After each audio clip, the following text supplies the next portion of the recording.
नमस्कार. नवे राष्ट्रीय शैक्षणिक धोरण याविषयी आपण अनेक दिवस ऐकत आलेलो आहोत. नेमकं हे नवीन राष्ट्रीय धोरण आहे तरी काय, त्याच्यात कोणते बदल झालेले आहेत या संदर्भात अनेक अग्रलेख आलेले आहेत, पुस्तिका आलेल्या आहेत किंवा काही व्हिडिओ पण आहेत. पण एक समग्र माहिती मात्र सगळ्यांपर्यंत पोहोचत नाही. त्याविषयीचे अनेक गैरसमजही आहेत. खरं तर इंग्रज जेव्हा भारतात होते ना, तेव्हा मॅकलोने एक शैक्षणिक धोरण इथे आणलेलं होतं आणि त्यानंतर 1964, 1986 आणि आता 2020 हे टप्प्याटप्प्याने बदल होत गेले. पण आत्ताचं जे नवीन राष्ट्रीय शैक्षणिक धोरण आहे यामध्ये मात्र फार आमूलाग्र आणि मोठ्या प्रमाणातले बदल होत आहेत. खरं तर ह्या जागतिकीकरणाच्या रेट्यामध्ये नवीन एक चौथी औद्योगिक क्रांती होते आहे आणि या सगळ्या नवीन तंत्रज्ञानामध्ये 1990 नंतर तंत्रज्ञानामध्ये खूप बदल झाले आहेत. इंटरनेट आणि ह्या सगळ्याच तांत्रिक घडामोडी इतक्या बदललेल्या आहेत आणि शिक्षणामध्येही आमूलाग्र बदल होणं आवश्यक आहे. ती काळाची किंबहुना गरजच आहे.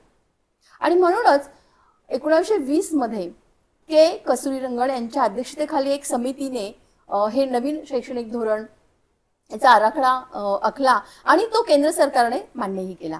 त्याच विषयी आज आपण अधिकची माहिती घेणार आहोत. तर आज आपल्यासोबत या विषयी बोलण्यासाठी राजेंद्र आंधळे आपल्यासोबत आहेत. नमस्कार, स्वागत आहे आपलं. सर, एसएससी बोर्ड अंतर्गत महाराष्ट्र राज्य मुक्त विद्यालय मंडळ याचे राज्य समन्वयक आहेत आणि प्रत्यक्ष ह्या नवे राष्ट्रीय शैक्षणिक धोरणामध्ये कृती आराखडा करणं किंवा कशा पद्धतीने हे धोरण पुढे राबवलं जाणार आहे यामध्ये प्रत्यक्ष कार्यक्रमांमध्ये सहभागी असणारे अधिकारी आज आपल्या समोर याविषयी बोलताना आहेत. सर, डायरेक्ट विषयालाच आपण हात घालूया. तर एनईपी नवे राष्ट्रीय शैक्षणिक धोरण याची नेमकी वैशिष्ट्ये काय आहेत? सुरुवातीला सर्वांना नमस्कार. आणि मला एनईपी अंतर्गत या ठिकाणी बोलण्यासाठी आपण बोलवलं. मला खरंच मनापासून आनंद झालेला आहे, कारण नवीन शैक्षणिक धोरणाबाबत फार मोठे गैरसमज पालक, शिक्षक आणि एकूणच या व्यवस्थेमध्ये असल्याचं आम्हाला वेळोवेळी जाणवतं. पुढच्या काळामध्ये हे धोरण प्रत्येक पालकापर्यंत जावं, प्रत्येक पालकाच्या मनातले गैरसमज दूर व्हावेत आणि ह्या व्यवस्थेमध्ये असलेला जो प्रत्येक स्टेक होल्डर आहे, मग तो शिक्षक असेल किंवा आमच्यासारखे प्रशासकीय व्यवस्थेतील अधिकारी असतील, यांच्यापर्यंत यातले बारकावे जाणे खूप आवश्यक आहे. या शैक्षणिक धोरणाचं वैशिष्ट्य म्हणजे आपल्याला कल्पना असेल की आपण 10+2 अशा एका आकृतिबंधातून आलेलो. सुरुवातीचं 10 वर्षाचं शिक्षण आणि त्यानंतर 11वी 12वी 2 वर्षाचं शिक्षण.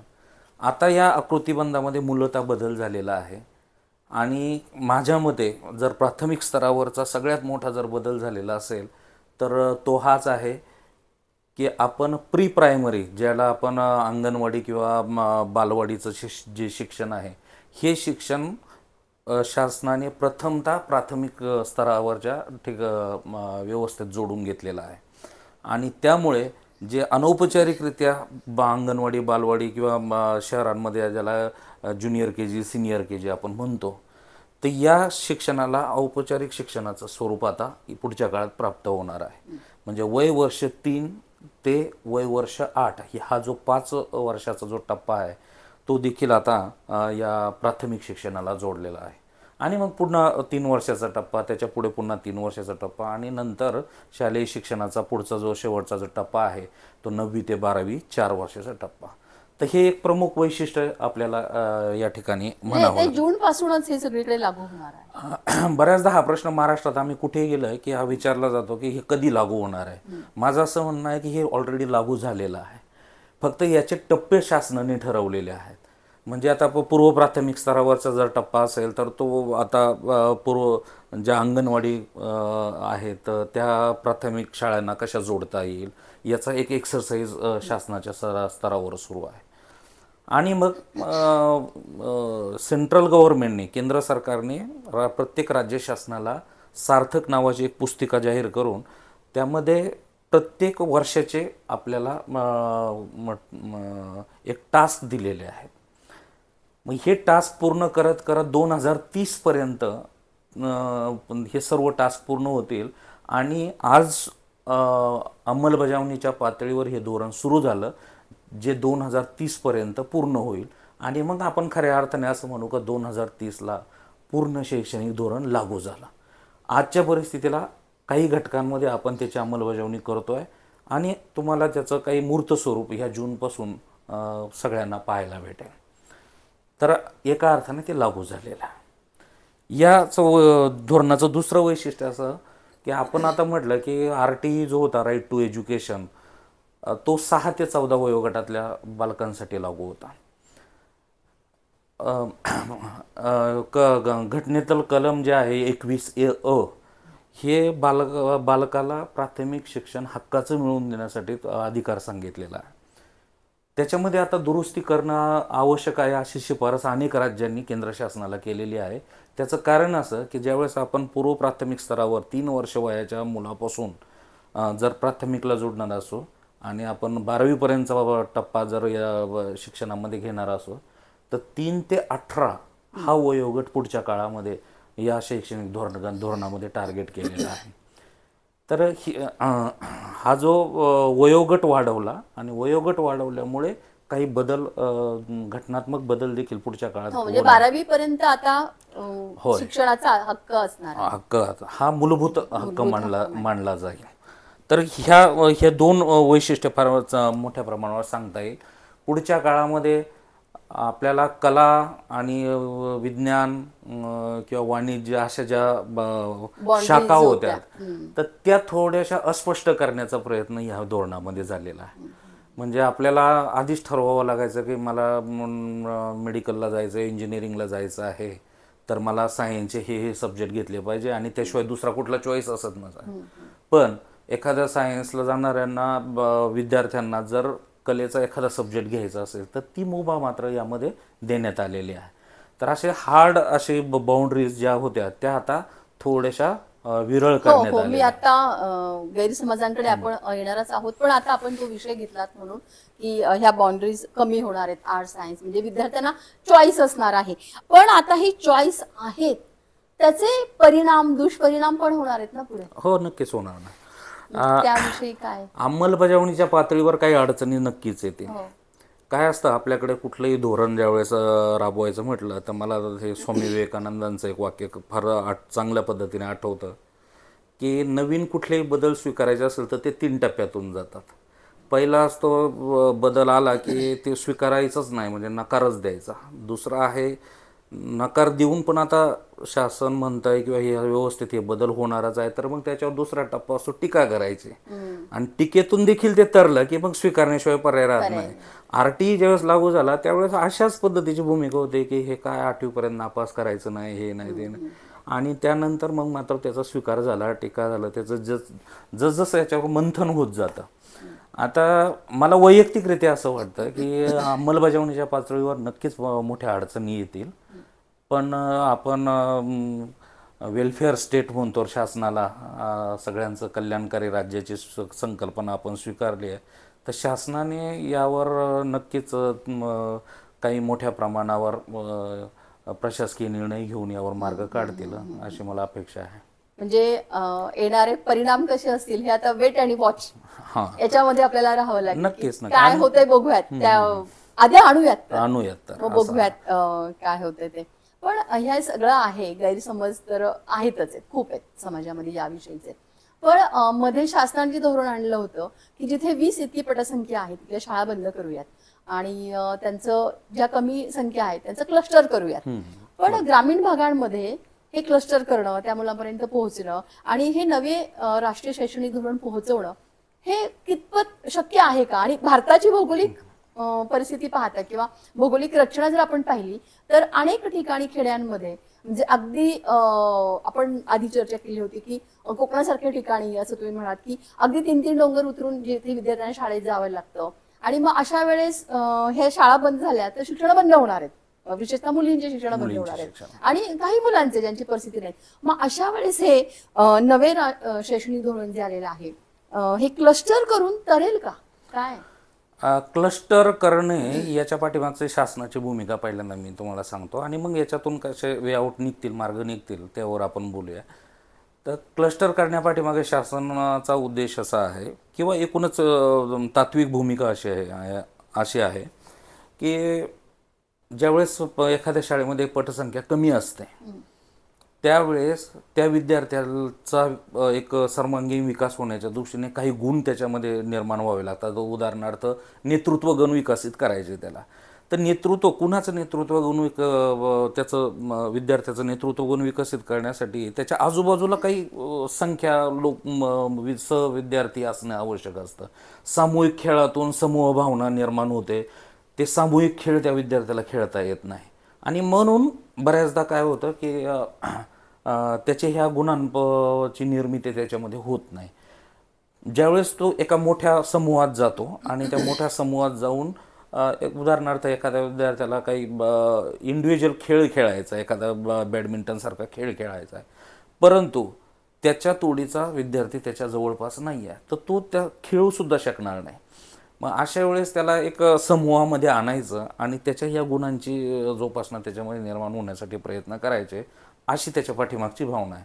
आता राहिला दुसरा मुद्दा जो तुम्ही उपस्थित केला की यामुळे विद्यार्थ्यांचा जो प्रवास आहे त्यांच्या घरापासून त्या समूह शाळेपर्यंतचा जो प्रवास आहे तो नक्कीच वाढणार आहे. त्याच्यामुळे RTच्या काही कलमांचा भंग पण होईल असं चित्र आहे. कारण RTमध्ये असं म्हटलंय की प्राथमिक स्तरावरचं शिक्षण हे 1 किलोमीटरच्या आतमध्ये दिलं पाहिजे. उच्च प्राथमिक स्तरावरचं शिक्षण हे साधारणतः 3 किलोमीटरच्या आत दिलं पाहिजे. या समूह शाळेतून विद्यार्थ्याला शाळेत जाण्यासाठी कदाचित हे अंतर जास्त वाढण्याची शक्यता. आता हे अर्बन एरिया जो आहे, शहरी भाग आहे, तिथे कदाचित शक्य आहे, परंतु आता तुम्ही बोलला त्याप्रमाणे ग्रामीण भागामध्ये मी स्वतः कोकणामध्ये नोकरी केलेली आहे आणि कोकणामध्ये अनेक असे डोंगर चढून उतरून विद्यार्थी सद्यस्थितीत शाळेत जातात अशी परिस्थिती आहे. तर अशा परिस्थितीमध्ये ह्या विद्यार्थ्यांच्या शिक्षणावर आजच्या स्थितीत असं म्हणू शकतो आपण की परिणाम होऊ शकतो. विशेषतः मुलींच्या शिक्षणावर नक्कीच परिणाम होईल. पालक मुलींची सुरक्षितता, त्यांचं जाणं येणं याच्याबाबत चिंतातुर असतील पुढच्या काळामध्ये, परंतु परिवहन समिती नावाचा एक भाग आहे जो शाळांमध्ये तयार केला जाणार आहे की ज्याच्यातून ह्या विद्यार्थ्यांच्या येण्या जाण्याची काय सोय होऊ शकते याबाबत शासन विचार करत आहे. परंतु तुमच्या म्हणण्यामध्ये तथ्य आहे की याचा परिणाम नक्कीच ग्रामीण भागामध्ये विद्यार्थ्यांच्या शिक्षणावर होऊ शकतो सध्या परिस्थितीत. अच्छा, म्हणजे नवीन राष्ट्रीय शैक्षणिक धोरण हे 100% सगळ्यांसाठी फायदेशीर होईल असं आज तरी आपल्याला ठोस म्हणता येणार नाहीये. त्याचे परिणाम आपल्याला भविष्यामध्येच खरं दिसतील. सर, एकदा स्पष्टपणे सगळ्यांना समजतील असे नेमके टप्पे आणि त्याच्यामध्ये नवीन राष्ट्रीय शैक्षणिक धोरणामध्ये काय काय शिक्षण कशा पद्धतीने दिलं जाईल हे थोडंसं एकदा सविस्तर यामध्ये काय आपल्याला कल्पना असेल की ज्यावेळेस हे धोरण जाहीर झालं, आपण शिक्षण क्षेत्रात काम करणारे सगळे घटक आहोत, तर याच्यात कौशल्य विकास आणि व्यावसायिक शिक्षण याच्यावर जास्त भर दिलेला आहे. इयत्ता 6वी पासूनच आत्ताची जी क्रमिक पुस्तकं आहे याच्यात पुढच्या काळात बदल होतील आणि इयत्ता 6वी पासून हे इंटिग्रेट केलं जाईल. त्या पुस्तकांमध्ये एकात्मिक पुस्तकं अशी तयार केली जातील की ज्याच्यामध्ये विद्यार्थ्यांच्या कौशल्य विकासास चालना दिली जाईल. आणि मग कौशल्य विकासाचे काय प्रकार असतील, आता काही प्राथमिक अशी चर्चा सुरू आहे की विद्यार्थ्यांना 6वी पासूनच एखाद्या ठिकाणी काही एक महिनाभराची इंटर्नशिप देता येईल का एखाद्या त्याच्या अंगी असलेल्या कौशल्याच्या संदर्भात.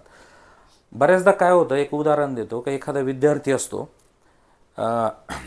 की जो शाळेमध्ये गॅदरिंगमध्ये भाग घेतो, जो स्पोर्ट्समध्ये भाग घेतो, जो वेगवेगळ्या सहलींमध्ये विद्यार्थ्यांचं नेतृत्व करतो आणि असं करून शैक्षणिक परीक्षांमध्ये तो साधारणतः एक 70% मार्क्स मिळवतो.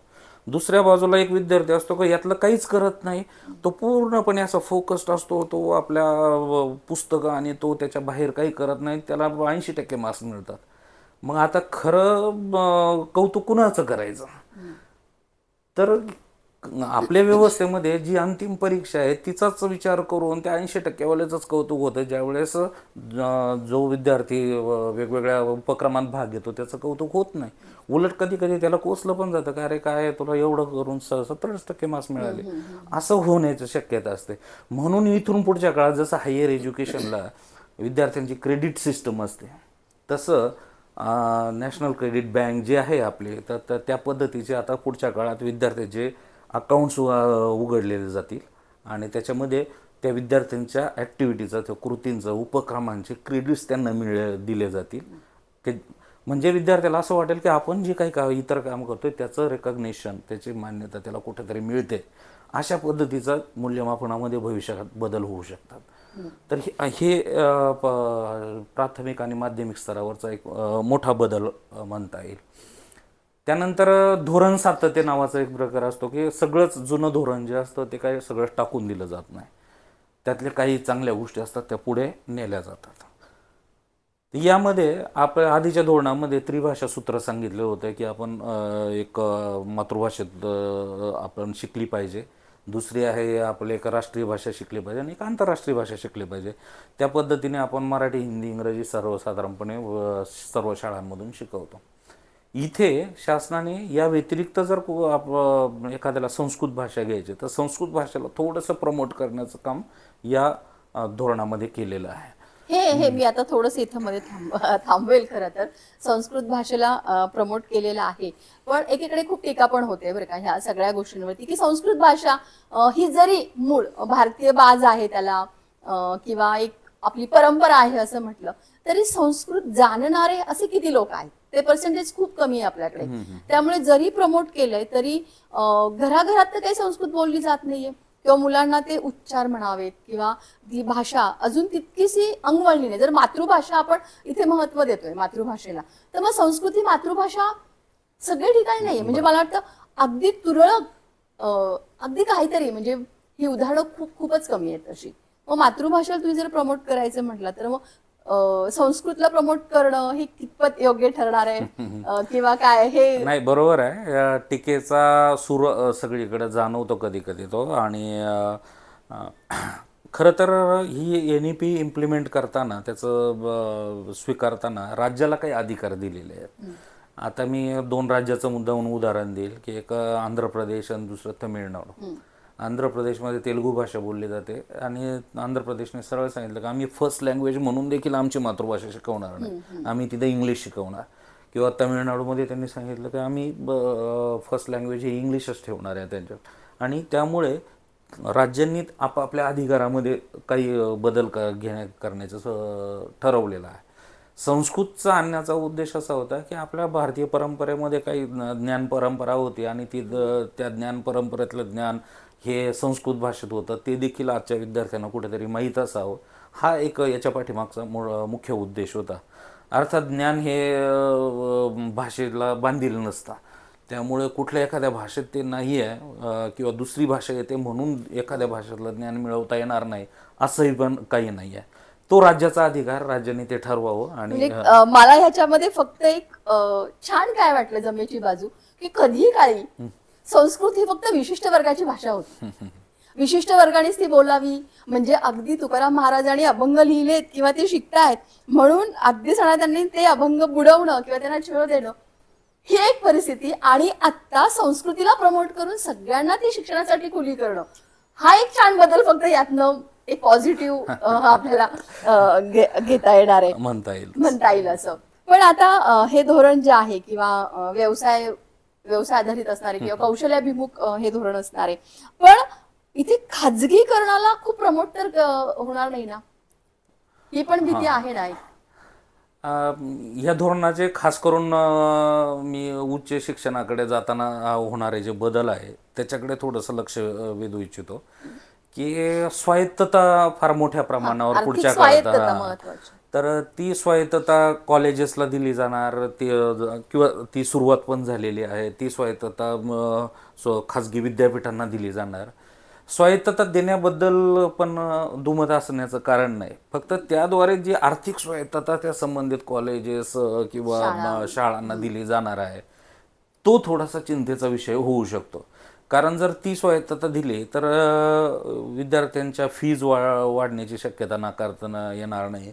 आपल्याला कल्पना आहे की ज्यांच्याकडे आता शालेय स्तरावरचं म्हणाल की काही ग्रुप आहेत असे की जे शिक्षणाला इंडस्ट्रीसारखं चालवतात, एक उद्योग म्हणून चालवतात आणि त्यांच्या फीज ज्या आहेत त्या लाखांच्या घरामध्ये असतात. तर त्याच्यावर कोणाचंच नियंत्रण असणार नाही जर त्या स्वायत्ततेचा विचार केला तर. दुसऱ्या बाजूला आर्थिक हायर एज्युकेशनचा जर विचार केला तर परदेशी विद्यापीठं जे आहेत जगातले टॉप 100चे जे विद्यापीठ आहे त्यांना भारतामध्ये कॅम्पस उघडता येणार आहे पुढच्या काळामध्ये ह्याच धोरणाच्या अंतर्गत. तर ही विद्यापीठं समजा ऑक्सफर्ड केम्ब्रिजचे कॅम्पस उद्या महाराष्ट्रामध्ये एखादा कॅम्पस झाला तर तिथे प्रवेश घेणारे विद्यार्थी कोण असणार आहे, तिथल्या फीज काय असणार आहे याचा विचार शासनाने करणं आवश्यक आहे. आणि शासनाने जर त्याच्यामध्ये पुढच्या काळामध्ये विद्यार्थ्यांना स्कॉलरशिप्स देणं किंवा त्याच्या फीचा काही जो ओझं आहे ते हलकं करणं अशा पद्धतीने काही केलं तर सामान्य विद्यार्थ्याला देखील तिथे प्रवेश मिळेल. परंतु ते जर तसेच स्वायत्त राहतील आणि तिकडे डॉलरमध्ये घेणारे फीज ते इथे रुपयांमध्ये घ्यायला लागले तर मग मात्र ही दरी वाढण्याची शक्यता नाकारता येत नाही. जे आहे त्याचे हार्डनेस आहेत समोर दिसत आहे, दृष्टीपथात ते येणार आहेत.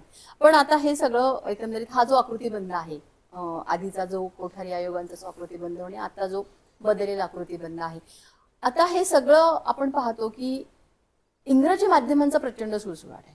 प्रत्येकाला असं वाटतं की आपलं मूल इंग्रजी शिकावं, ती एक ज्ञान भाषा आहे आणि स्पर्धाही तशीच आहे जर पाहिलं तर. आता मग इथे हे नवीन शैक्षणिक धोरण आलं तर हे इंग्रजी शाळांना मराठी शाळांना सारखंच लागू होणार आहे. तर असं वाटतं का आपल्याला की परत एकदा मराठी माध्यमांकडे लोक वळतील या धोरणामुळे?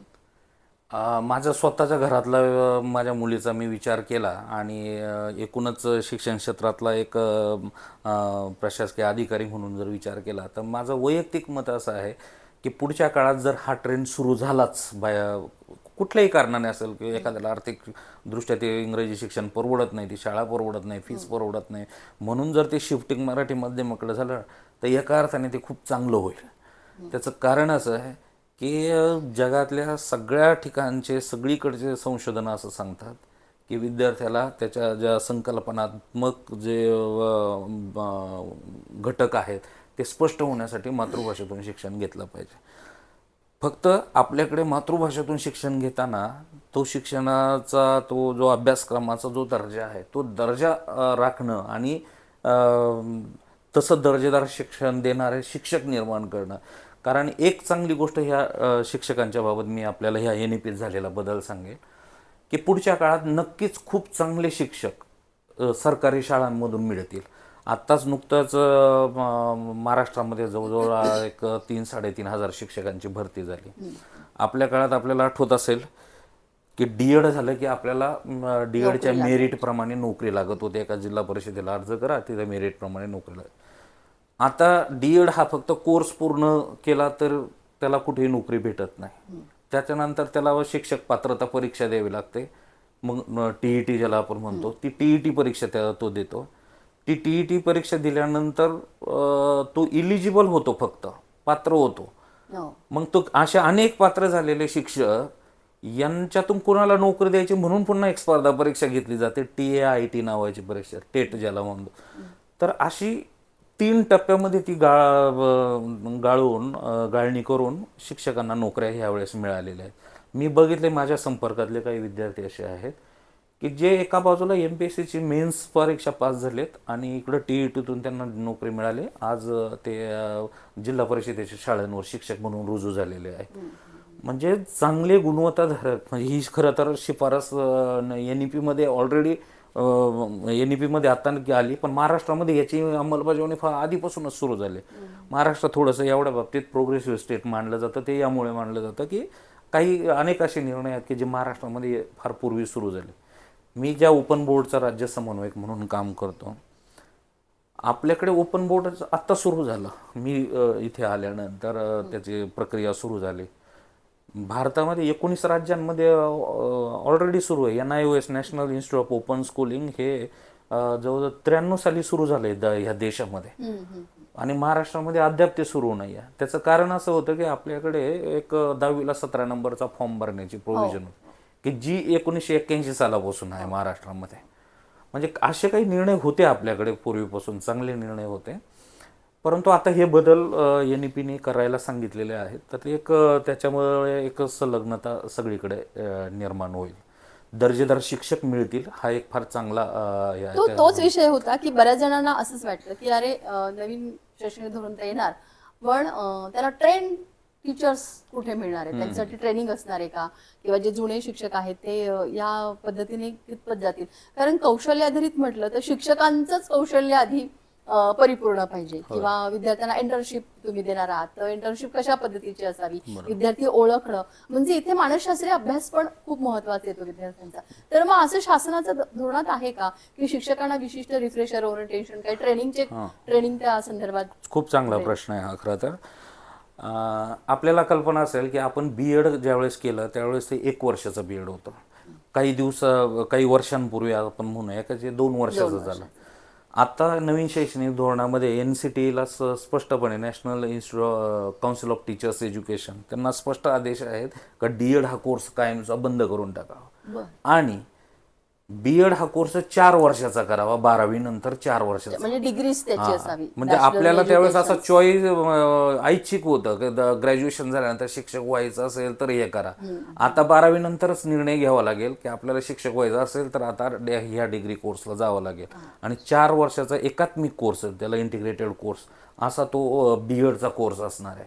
मग त्याच्यामध्ये काही टप्प्यात 2 वर्षच त्याने केला, बाहेर पडला तर त्याला DEd समकक्ष म्हणावं का, किंवा 4 वर्षाचं केलं, 3 वर्षाचं केलं तर त्याला डिग्री कोर्स म्हणावं, 4थं वर्ष केलं तर त्याला संशोधनाच्या पातळीवर ऑनर्स कोर्स म्हणावं, असे काही बदल याच्यामध्ये सांगितलेले. म्हणजे आता शिक्षक आता त्यावेळेस काही होता आलं नाही म्हणून शिक्षक व्हावं अशी जी परिस्थिती होती ती आता नसणार आहे. आता चॉईसच करावं लागणार आहे. आता मला शिक्षक व्हायचं तर मला हा कोर्स करावा, मला इंजिनियर व्हायचं असेल तर जसं आपल्याकडे BEला हे इंजिनिअरिंग कॉलेज निवडावं हे ठरत होतं, तसं आता शिक्षकांच्या बाबत पुढच्या काळात होईल.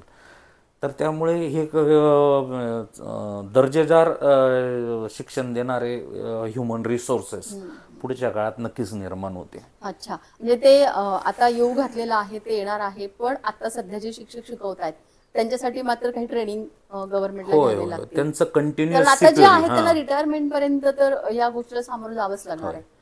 ज्याला सातत्यपूर्ण त्यांचा प्रोग्रेस करण्यासाठी CPD म्हणतो आम्ही आमच्यात, तर त्याच्यामध्ये विद्यार्थ्यांचे शिक्षकांचे कंटिन्युअस रिफ्रेशर कोर्स, त्यांना अपडेट करत राहणं, या गोष्टी शासनाकडून होत राहणार आहे. आता थोडीशी रिजिडिटी सगळीकडेच असते. म्हणजे मी बघितलं की जे आता रिटायरमेंटला आलेत, 50च्या पुढे गेले, ते शिक्षक काही सहजासहजी बदलायला तयार नसतात. तर काय, आणि एक कुठेतरी स्वतःत एक छोटासा प्राईड असतं ना, आत्मप्रौढी अशी असते की आमच्या काळात असं होतं, आमच्या काळात तसं होतं, आणि हे काय आता नवीन आलेलं आहे. खरं तर त्यांनी हे समजून घेणं गरजेचं आहे की शिक्षण बदलायला का पाहिजे, असा पण एक कशाला बदलायला पाहिजे, आत्ताच तर बदललं होतं. पण जसजसे जगातले आव्हानं बदलत जातील त्या आव्हानांना सामोरं जाण्यासाठी जो युवक तयार करायचा आहे त्याच्यासाठी हे बदल त्या आव्हानाच्या अनुरूप बदललेच पाहिजे, हे बदल झालेच पाहिजे. शिक्षण व्यवस्था स्टॅग्नंट, स्थिर ठेवून उपयोग नाही, ती बदलत राहिली पाहिजे, कारण आव्हानं बदलतात. आणि त्या आव्हानं बदलताना ही व्यवस्था ज्यावेळेस बदलते त्या व्यवस्थेतल्या प्रत्येक घटकांनी पण आपल्याला स्वतःला बदल आपल्यात घडून आला पाहिजे. तर जे बदलत नाही ते ह्या व्यवस्थेच्या बाहेर फेकले जातात नंतर. आणि खरं तर मग थोडंसं धाडसाने मी म्हणतो की ही जी रिजिड लोक असतात, या रिजिड लोकांमुळे बऱ्याचदा ही व्यवस्था बदनाम होते, असं आहे. अगदी सर, याविषयी तुम्ही तर खरंच चांगलाच प्रकाशझोत टाकला. पण खरं तर जसं हे धोरण पुढे पुढे जाईल त्याचे हार्ड नाही सक्सेस जे आहेत आपल्या समोर येत जातील. पण एवढं मला आपल्या सगळ्या चर्चेत आता असं वाटलं की ग्रामीण भागात, अतिदुर्गम भागातल्या विद्यार्थ्यांना मात्र हे खूप कठीण जाणार आहे, किंवा तिथल्या शिक्षकांनाही कठीण जाणार आहे. मग खरं तर सरकारला अतिदुर्गम भागात जी मुलं आहेत, मुली आहेत, यांना या प्रवाहात कसं आणता येईल याच्यासाठी एक वेगळी पॉलिसी मला वाटतं भविष्यामध्ये आखावी लागणार आहे. जर तुम्ही एकीकडे सर्वांना शिक्षणाचा अधिकार आहे म्हणता, आणि एकीकडे त्या अधिकारापर्यंतच ही मुलं जर पोहोचत नसतील तर मग आपण मनुष्यबळ विकास, पूर्ण भारताचा मनुष्यबळ विकास आपण म्हणूयात, तर ते कितपत खरं ठरेल, काय ठरेल हे भविष्य, येणारं भविष्य सांगणार आहे. पण सर आता अजून एक सगळ्यांच्या मनामध्ये हा प्रश्न येतो की अरे आता हे नवे राष्ट्रीय शैक्षणिक धोरणामध्ये 10वीचं बोर्ड हे बंद होणार आहे, मग नेमकं काय होणार आहे? तर मग काय ही चर्चा मी जिथे जातो तिथे ऐकतो खरं तर, की पालकांमधून हा पहिला प्रश्न येतो की आता बोर्ड बंद होणार का. खरं तर मग कशी आपण जो आकृतीबंधाची चर्चा केली 5+3+3+4, तर हे जे 4 आहे 9वी ते 12वी असा आकृतीबंधातला टप्पा केल्यामुळे, आणि आपल्याकडे पूर्वी पासून कसं होत आलं की एखादा टप्पा संपला की त्या टप्प्याच्या शेवटी एक मोठी परीक्षा होते.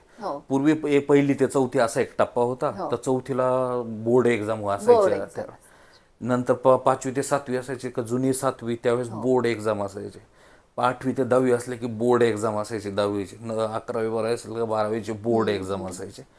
तर प्रत्येक टप्प्याच्या शेवटी एक बोर्ड एक्झाम असायचे.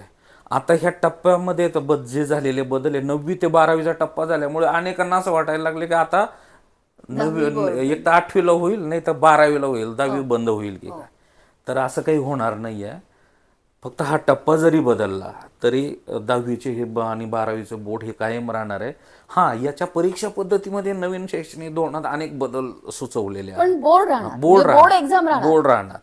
विद्यार्थ्यांच्या डोक्यावर परीक्षेचं ओझं जे कमी करण्यासाठी ना, या नवीन शैक्षणिक धोरणात अनेक बदल सुचवलेले आहेत बोर्डाला पण, की परीक्षा ही 2 टप्प्यात घ्यावी, सप्लिमेंटरी एक्झाम घ्यावी, जर नापास झाला तर त्याचं वर्ष वाया जाऊ नये म्हणून एक सप्लिमेंटरी एक्झाम घ्यावी, किंवा ऑब्जेक्टिव्ह टाईप एक वेगळी परीक्षा घ्यावी, डिस्क्रिप्टिव्ह टाईप एक वेगळी परीक्षा, असेसमेंट त्या मुलाचं कसं होईल हे. तर त्या पद्धतीने त्या परीक्षा राहणार आहेत. त्यामुळे बोर्ड वगैरे काही बंद होणार नाही. पालकांनी पण त्याबाबत थोडंसं निश्चिंत राहावं. म्हणजे खूपच महत्वाचं आपण सांगितलं की चला आता 10वीचं बोर्ड बंद होणार आहे, म्हणजे मुलांचा अभ्यास कमी होणार आहे आणि पालकांचं टेन्शन कमी होणार आहे. आणि पण हाही प्रश्न त्या खरं आहे की 10वी नंतर मग सायन्स, आर्ट्स, कॉमर्स हे जर बोर्ड बंद झाला तर मग हे टप्पे पुढे कसे येणार किंवा कसे राहणार, हाही पुढचा प्रश्न आहे. बरोबर. मी मगाशी सांगितलं त्याबद्दल थोडीशी थिन लाईन त्याच्यात आता एक असे सेपरेट अमुक एका साईडला एखादा विद्यार्थी जातो असं आता आपण म्हणतो, तसं थोडंसं पुढच्या काळात म्हणता येणार नाही. त्याचं कारण असं की एखादा आपल्याला आठवत असेल टिळकांचं शिक्षण होतं BA गणित असं त्यांचं शिक्षण होतं. फर्ग्युसन कॉलेजला ते गणिताचे प्राध्यापक होते, किंवा जुन्या काळातले त्या काळामध्ये आपल्याला अनेकांचे शिक्षण अशा पद्धतीने होते की आर्ट्स साईडला पण गणित होतं त्यांना. आहे ना, मला वाटतं फर्ग्युसन कॉलेजलाच होय 11वी आर्ट्सला गणित विषय आहे. तर मग त्यांना गणित विषयाबरोबर आर्ट्सचे पण विषय असतात.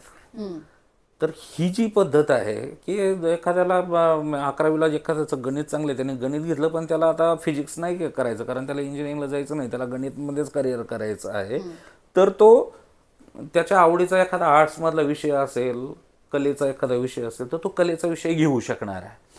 आणि जसं मी आपल्याला सांगितलं की शाळेच्या लेवलवर जसं क्लस्टर केलेलं असणार आहे, तसं कॉलेजच्या लेवल पण एक क्लस्टर असेल. कारण कदाचित असं होईल की एखाद्या कॉलेजमध्ये कला, भरतनाट्यम शिकणाऱ्या एखाद्या मुलीने तो विषय घेतला तर ते कॉलेजमध्ये ती एकटीच विद्यार्थिनी असू शकेल. मग अशा वेळेस काय करायचं? तर मग इतर कॉलेजेसमध्ये, आजूबाजूच्या कॉलेजमध्ये असे काही विद्यार्थी आहे का, त्यांना त्या क्लस्टरमध्ये एकत्र आणता येईल का, अशा पद्धतीने विचार होऊ शकतो. या अनुषंगाने मला अजून एक खरं प्रश्न पडला की आता इंग्रजी माध्यमांमध्ये जे CBSE, ICSE बोर्ड आहेत आणि त्यानुसार विद्यार्थ्यांचा दर्जा ठेवला तो, म्हणजे खरं तर ना आता विद्यार्थ्यांमध्ये चर्चा असते. आपण पूर्वी ना कसं असायचं, 18 पगड जातीचं असायचं, कोण कुठल्या जातीवरनं मुलांना हाक मारली तर काही वाटायचं नाही, ते रुटीन होतं. पण आता मुलांमध्ये ही वेगळी जात वर्ग ह्या बोर्डने सुरू झालाय की अरे हा CBSE वाला, हा ICSE वाला, हा स्टेट बोर्ड वाला, ही दरी कमी कशी? नाही, याचं कारण पण सुस्पष्ट आहे. मधल्या काळामध्ये ज्यावेळेस सगळ्यांना इंजिनियर व्हायचं असतं, सगळ्यांना डॉक्टर व्हायचं असतं, आणि मग यातल्या उच्च एंट्रन्स एक्झाम ज्या IITच्या, नीटच्या, मग यांचा सिलेबस बघितला तर ह्या सिलेबसला फेस करू शकणारे विद्यार्थी कुठले आहेत, तर ते CBSE वाले करू शकतात, कारण त्यांच्या अभ्यासक्रमाचा दर्जा त्या पद्धतीचा आहे म्हणून. मग म्हणून ते हे जे हा जो गॅप आहे ना, तुम्ही म्हटलं तसं तो जात संवर्ग तयार झाला. म्हणजे मुलांमध्येच ते फक्त मला असं वाटतंय की पुढच्या काळात ही दरी आम्ही अकॅडमिक पातळीवर नक्की कमी होईल. त्याचं कारण असं की आता लर्निंग आउटकम्स म्हणजे अध्ययन निष्पत्तीच्या आधारे ते अभ्यासक्रम तयार होणार आहे. सेंट्रल गव्हर्नमेंटनी काय केलं आहे की प्रत्येक इयत्तेचे अध्ययन निष्पत्ती ठरवून दिल्यात. म्हणजे एखादा विद्यार्थी 7वीतून 8वीत जाणार आहे तर 8वीत जाण्यापूर्वी त्याला इतक्या गोष्टी आल्या पाहिजे. मग ह्या गोष्टी येण्यासाठी काय केलं पाहिजे तर त्याचा अभ्यासक्रम तयार करा. ह्याच गोष्टी येण्यासाठी त्याला त्या पुस्तकात काही कृती द्या, त्याला त्या कृती शिकला की त्याला ह्या गोष्टी येतात. आता हा नियम जसा CBSEला आहे तसंच राज्याच्या राज्यमंडळाला किंवा राज्य बोर्डाला आहे. मग पण आपल्याकडे कसं की पूर्ण भौतिक आणि भौगोलिक परिस्थिती इतकी विविधतेने नटलेली आहे की आपल्याला 10वीचा समजा आम्हाला पेपर काढायचा जर असेल तर पुण्यातल्या सदाशिव पेठेतल्या मुलाला तोच पेपर असतो जो गडचिरोलीतल्या जंगलातल्या मुलाला तोच पेपर असतो. आणि महत्त्वाचं आता आपण विधान केलंय सर. आणि मग तिथे तुम्ही कशी बरोबर त्यांना कसा बॅलन्स करायचा हे फार मोठं आव्हान असतं प्रशासनापुढे. मग अशा वेळेस तो बॅलन्स साधत पुढे जायचं असेल तर मग शिक्षण किंवा समान पातळीवर आणावं की जे लर्निंग आउटकम्स सदाशिव पेठेतल्या मुलाला असतील तेच लर्निंग आउटकम्स त्या गडचिरोलीतल्या मुलाला असतील. फक्त आता याचं शिकवणारा जो घटक आहे, ज्याला अध्यापन करणारा शिक्षक जो आहे तो याच्यामध्ये एक की पर्सन महत्वाची भूमिका तो पार पडू शकतो त्याच्यामध्ये. आणि असं नाही आहे, जिथं चांगल्या पद्धतीने ही भूमिका पार पाडली जाते ते ग्रामीण भागातले जरी विद्यार्थी असेल ते पुढे जातातच. आणि एक शहरामध्ये पण ही भूमिका प्रामाणिकपणे न पाडणारे पण हे घटक आहेत. त्यामुळे तो शिक्षक आहे, शिक्षकाची भूमिका यामध्ये महत्त्वाची ठरते.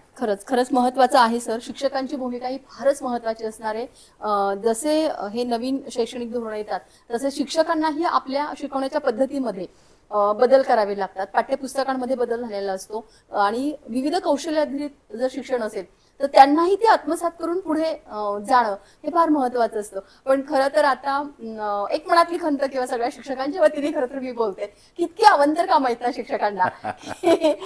हे सगळं धोरण त्यांना राबवायचे उत्सुकता पण आहे, पण इतक्या अवंतर कामांमध्ये हा वरडा गेलेला आहे आणि तिथे कुठेतरी मग ही उत्सुकतेवरती पाणी फिरतं की अरे मला हे तर राबवायचं आहे, पण ही अवंतर कामं शासन ह्याच्याकडे कसं पाहणार आहे पुढच्या काळामध्ये आणि ती कमी होतील का, हे अनेक प्रश्न ही या निमित्ताने परत उपस्थित होतात.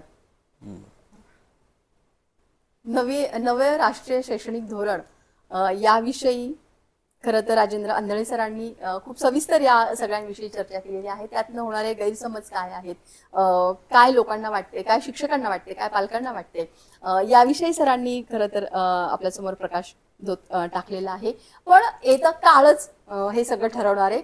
जसं हे धोरण पुढे जाणार आहे ते राबवणारे घटक आणि ज्यांच्यासाठी राबवलेलं आहे ते घटक हे याला कसा प्रतिसाद देत आहेत आणि पुढचं मनुष्यबळ विकास या शैक्षणिक धोरणातून कितपत होणार आहे आणि त्यातनं राष्ट्राचा विकास कितपत होणार आहे, हे सगळं खूप महत्वाचं आणि पाहण्यासारखं असेल.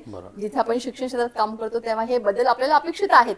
पण हे ग्रामीण भागामध्ये कितपत होणार आहे. शहरी भागामध्ये हे बदल सहज स्वीकारले जातील कारण तिथे विविध ट्युशन्स आहेत, क्लासेस आहेत, मुलांना सगळं सराउंडिंग उपलब्ध आहे, तिथे सगळं आहे ते. पण ग्रामीण भागामध्ये दुर्गम भागांमध्ये मात्र ही परिस्थिती तशी नाहीये. मग जेव्हा आपण सक्तीचं शिक्षण करतोय, सगळ्यांपर्यंत पोहोचायचंय आणि नवीन शैक्षणिक धोरणामध्ये या अनुषंगाने काही पुढच्या भविष्यामध्ये अजून काही बदल वेळोवेळी होत राहतील का, हे पाहणे खरं तर फार उत्सुकता याची असणार आहे.